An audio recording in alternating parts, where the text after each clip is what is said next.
La Procura Generale rinuncia all'appello contro la condanna all'ergastolo di Filippo Turetta. Con il no anche dello stesso Turetta si chiude la vicenda processuale sui disfatti illegali della famiglia Cecchettin, cristallizzata la premeditazione. Ennesima aggressione a Mestre al parco di Villa Querini. Un tunisino di 38 anni tenta la rapina ai danni di un cittadino egiziano che lo fa arrestare poi dalla polizia. I residenti esasperati. Una di loro annuncia che presto cambierà città. Riunione del Comitato per l'Ordine e la Sicurezza Pubblica in Prefettura. Questa mattina decisa la reintroduzione delle zone rosse a partire da sabato. Intanto l'impegno di mettere in sicurezza gli immobili abbandonati. Tra ottobre e novembre 5 navi da carico battenti bandiere inserite nella blacklist europea sono state bloccate a Porto Marghera. A bordo problemi strutturali, dotazioni di sicurezza inadeguate, stipendi irregolari. Regionali, gli sfidanti di centrodestra e centrosinistra questa mattina tu per tu con gli industriali veneti. Intanto oggi il primo di 2 giorni in Veneto per i leader della Lega in queste ore a Treviso. Da domani e per ogni venerdì alle 13.30 e alle 20.10 su Antenna 3 appuntamento imperdibile in vista dell'apertura della mostra evento di Treviso da Picasso a Van Gogh. Marco Goldin svela la storia dei capolavori a Santa Caterina. Buonasera, ben ritrovati con le notizie da Venezia e provincia. Lo avete sentito dai titoli, non ci sarà un processo d'appello a Filippo Turetta per l'omicidio di Giulia Cecchettin. Dopo l'imputato anche la Procura di Venezia infatti ha rinunciato a ricorrere alla sentenza di primo grado. La condanna all'ergastolo di Turetta diventa così definitiva. Dopo Filippo Turetta, anche la Procura Generale presso la Corte d'Appello di Venezia ha rinunciato a ricorrere in appello alla sentenza di primo grado che lo ha condannato all'ergastolo per l'omicidio di Giulia Cecchettin. La prima udienza del processo di secondo grado, che a questo punto non si celebrerà mai, era stata fissata il 14 novembre. La rinuncia all'appello anche della Procura di Venezia, che chiude definitivamente la vicenda giudiziaria, è stata comunicata agli avvocati della famiglia Cecchettin, Nicodemo Gentile, Stefano Tigani e Piero Coluccio, che l'hanno definita coerente, giusta e pienamente condivisibile. Filippo Turetta era già stato condannato al massimo della pena e la sua rinuncia all'appello rende definitiva la sentenza di primo grado, cristallizzando senza più margini di dubbio, secondo gli avvocati, la sussistenza dell'aggravante della premeditazione tra le circostanze più gravi e subdole previste dal nostro ordinamento. Un aggravante che, secondo i legali, assume un significato ancora più drammatico in una vicenda omicidiaria caratterizzata di fatto da motivi abietti, arcaici e spregevoli, espressione di una visione distorta del legame affettivo e di un'idea di possesso che nulla ha a che fare con l'amore e il rispetto. La famiglia Cecchettin, hanno dichiarato gli avvocati all'ANSA, ha affrontato ogni fase del processo con dolore profondo, ma anche con straordinaria dignità. Oggi sente l'esigenza di voltare pagina, anzi di trasformare quel dolore in consapevolezza, affinché la società, a partire dai più giovani, possa riconoscere, prevenire e contrastare le radici profonde della violenza di genere. Ennesima aggressione a Mestre nel parco di Villa Querini. Un cittadino egiziano è stato preso a pugni nel tentativo di rubargli lo zainetto. È stato lui a riconoscere il suo aggressore con precedenti e a farlo arrestare. Mentre si cerca ancora il tunisino che lunedì sera ha coltellato un connazionale di 33 anni operato d'urgenza all'ospedale All'Angelo per ferite multiple tra torace e addome, a Mestre nelle scorse ore si è consumata l'ennesima aggressione. Un cittadino egiziano è stato prima fermato, minacciato e poi aggredito anche con pugni al volto. A sorprenderlo mentre passava con il suo monopattino elettrico per il parco di Villa Querini circa 3 soggetti. Il loro intento era rapinarlo pensando forse che dentro lo zainetto che portava sulle spalle ci fosse del denaro o preziosi. La vittima, di vincolatosi, è riuscita a scappare con il monopattino fuori dal perimetro del parco, trovando una volante della polizia a cui ha raccontato l'accaduto. Il cittadino egiziano, tornato sul luogo preciso dell'aggressione con i poliziotti, ha visto passeggiare i suoi aggressori identificandoli. Al momento della perquisizione uno di 2 tunisini aveva con sé dosi di cocaina e hashish. L'uomo, un 38enne senza fissa dimora, è risultato avere diversi precedenti specifici alle spalle. Era uscito dal carcere solo in primavera e aveva bivaccato per Mestre fino all'arresto delle scorse ore. Comparso davanti al giudice, il suo arresto è stato convalidato, esasperati i residenti della zona. La situazione è impossibile, cioè per chi ha figli e vive qui è una situazione impossibile. Io non posso più passare attraverso il parco e a me dispiace perché io vivo qui da quando sono nata e sto cercando di cambiare città. Ci passo sempre su questo parco perché vado in piscina, passo 2 volte all'andata e al ritorno. Non lo sapevo dell'aggressione, ma questa è una zona un po' particolare. Così è. Se non mettono un servizio comunale che accoglie i ragazzi che ci sono, la vedo dura. Un monito alle istituzioni affinché venga incrementata la sorveglianza nella zona. Il parco è impraticabile. E purtroppo non si tratta di non accoglienza, ma si tratta che ci vorrebbe una vigilanza continua. I ragazzini che passano e vanno a fare sport e che vedono tutti i giorni gente che si riscalda l'eroina, che se la fuma, cioè non è possibile. Un pericolo per i ragazzi e gli anziani che attraversano il parco per andare a scuola, fare la spesa o andare a fare sport. E anche alle 4 del pomeriggio ci sono i bambini che vanno a fare sport al centro di Via Olimpia e ci sono i tossici che si iniettano eroina o la fumano. È veramente assurdo che nessuno si renda conto di quello che stiamo vivendo in centro a Mestre. C'è una tale insofferenza sociale che veramente sfocerà in una protesta. Intanto questa mattina in prefettura la riunione del Comitato Provinciale per l'Ordine e la Sicurezza Pubblica, al via da sabato le zone rosse nelle aree del Comune di Venezia.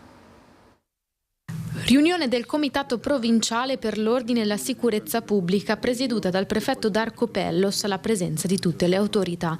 Al centro dell'incontro la definizione e l'attuazione di misure preventive volte al mantenimento dell'ordine e la sicurezza. Nuovamente istituite, quindi a partire da sabato, le cosiddette zone rosse nelle aree del Comune di Venezia, già individuate nei precedenti provvedimenti e attuati nel corso dell'anno. È stata inoltre riconfermata l'intensificazione dei servizi di controllo del territorio in diversi comuni della città metropolitana, attuata anche attraverso l'ottimizzazione delle risorse con un raccordo organico operativo tra le compagnie dei Carabinieri di Mestre, Chioggia e di Portogruaro e San Donà di Piave. Un'occasione utile anche per discutere del tema sollevato dall'incidente che ha coinvolto una minore negli scorsi giorni all'Arsenale sugli immobili in disuso e abbandonati presenti sul territorio.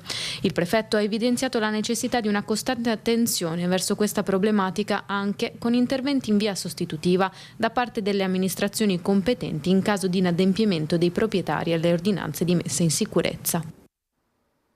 Tra ottobre e novembre 5 navi da carico battenti bandiere inserite nella blacklist europea sono state bloccate a Porto Marghera. A bordo problemi strutturali, dotazioni di sicurezza inadeguate, stipendi irregolari. Le navi resteranno ferme finché non saranno eliminate tutte le criticità. La Guardia Costiera di Venezia continua a mettere la sicurezza al centro delle proprie attività. Nel 2025 gli ispettori del Port State Control hanno già effettuato 115 ispezioni su navi straniere, 18 i fermi scattati per gravi irregolarità negli ultimi anni. Le verifiche si sono estese anche alle condizioni di vita e di lavoro dei marittimi. Questa mattina gli attivisti del collettivo Assemblea Sociale per la Casa hanno bloccato lo sfratto a Carpenedo di un 70enne disabile in condizioni di fragilità, rimandandolo a gennaio. Ci siamo trovati a difendere uno sfratto a Mestre di un signore anziano di 69 anni con disabilità in una condizione di forte fragilità. In questo momento questa persona si trova in condizione di non poter essere autonoma e non potersi neanche alzare dal letto. Un cordone umano degli attivisti a picchetto in difesa dell'inquilino di Carpenedo che per morosità aveva un'ingiunzione di sfratto. L'uomo di 69 anni è un affittuale privato da tempo seguito dagli assistenti sociali per le sue fragilità non solo economiche ma soprattutto fisiche, una disabilità che nell'ultimo periodo l'ha costretto a letto.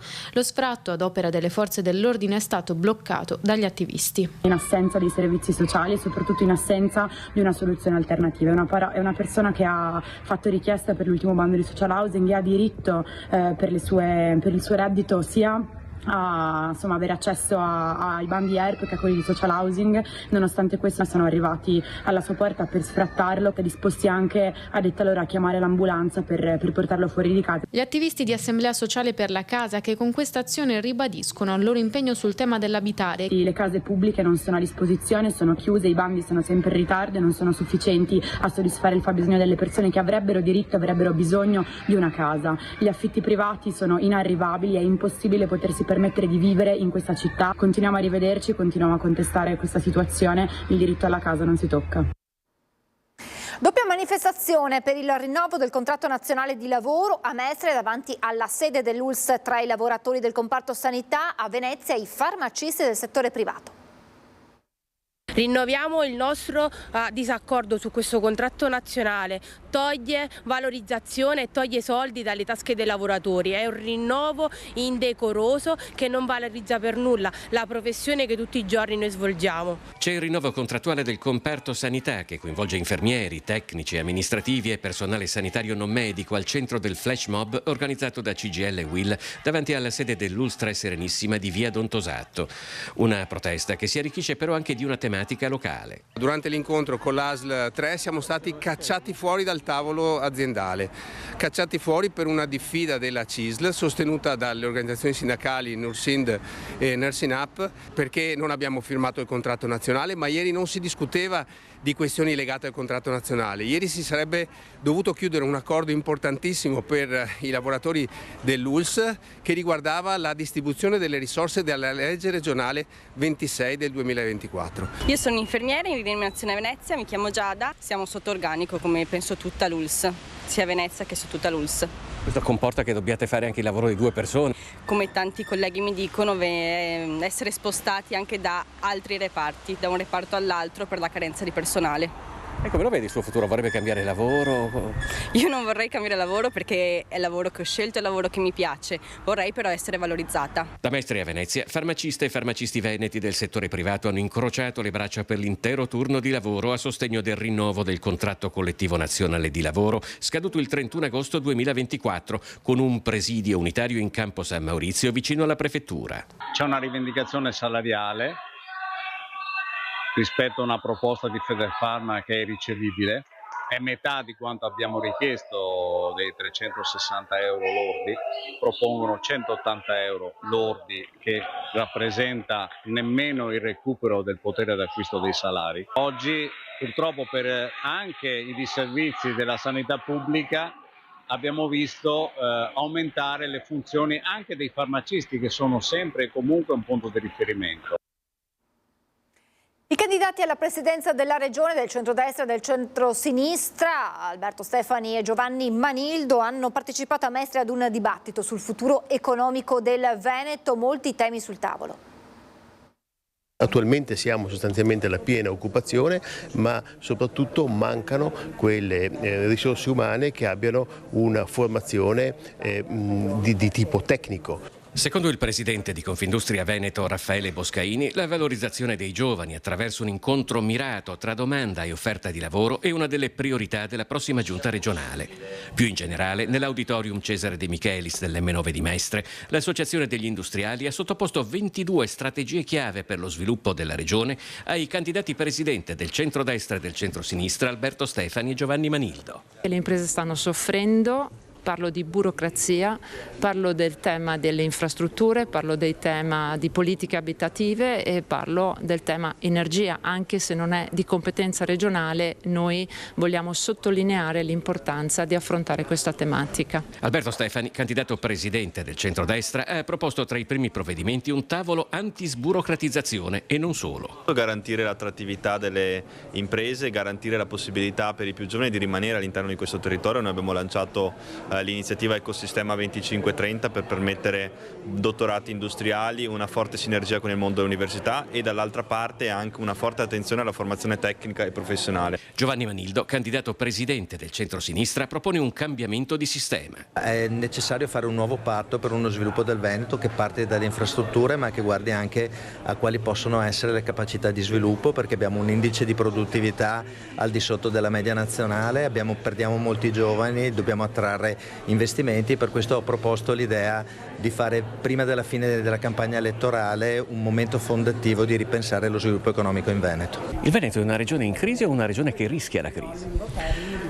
È una regione, non mi piace parlare di crisi, quindi direi che rischia la crisi, rischia più che altro una marginalizzazione. È chiaro che economicamente parlando è una regione dove ci sono imprese molto importanti. Adesso siamo in un momento in cui, lo sappiamo tutti, i cambiamenti non solo si avvicendano ma sono sempre più repentini e veloci, e questo può mettere un po' in crisi appunto anche un sistema rodato. Violenza giovanile, anche la regione deve avere voce in capitolo. Per Luca Bonariggo, candidato di Volta Europa, occorre puntare sull'educazione digitale, di potenziamento dell'educazione civica, parla invece Iuri di Movimento Resistere. Le scuole purtroppo sono quelle che sono e io dico veramente purtroppo perché comunque la scuola è fondamentale.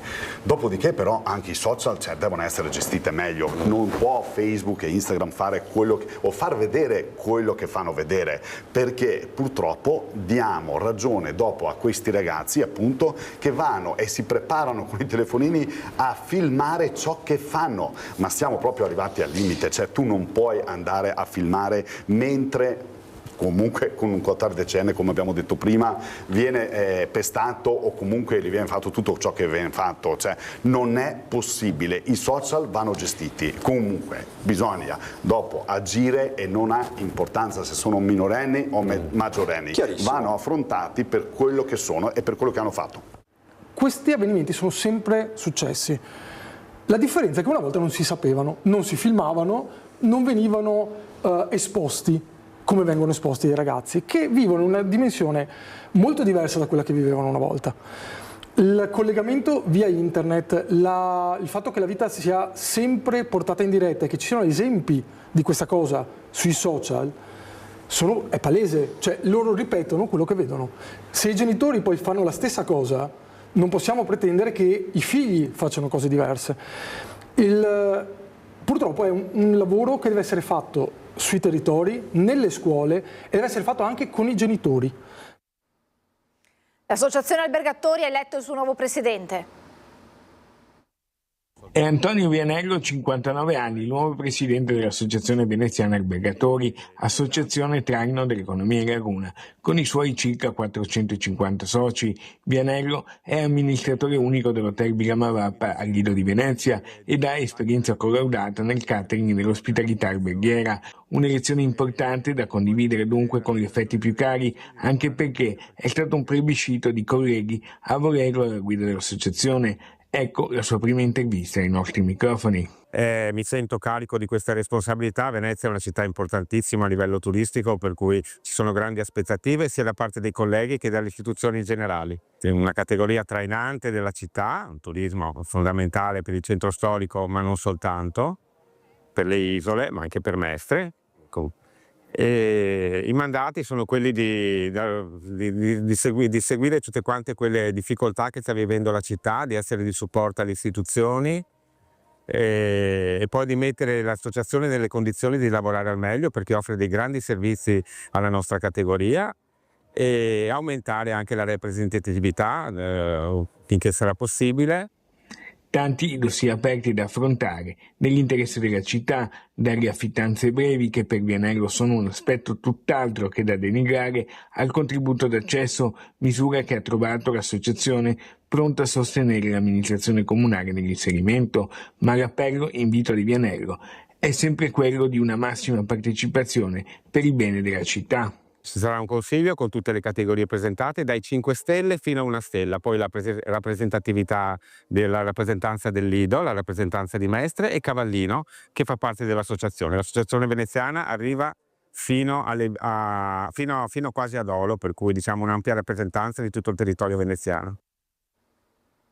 Un'ultima notizia con un appuntamento imperdibile su Antenna 3 da domani e per ogni venerdì dalle 13:30 e alle 20:10. A pochi giorni dall'inaugurazione della mostra evento a Santa Caterina, da Picasso a Van Gogh, storie di pittura dall'astrazione all'impressionismo, il curatore Marco Goldina racconterà in brevi pillole la storia dietro i capolavori in mostra a Santa Caterina a Treviso. Appuntamento dunque da non perdere da domani e ogni venerdì alle 13:30 e alle 20:10, naturalmente su Antenna 3. È davvero tutto, adesso come sempre la sigla e le previsioni del tempo. Grazie per essere stati con noi e buon proseguimento di serata.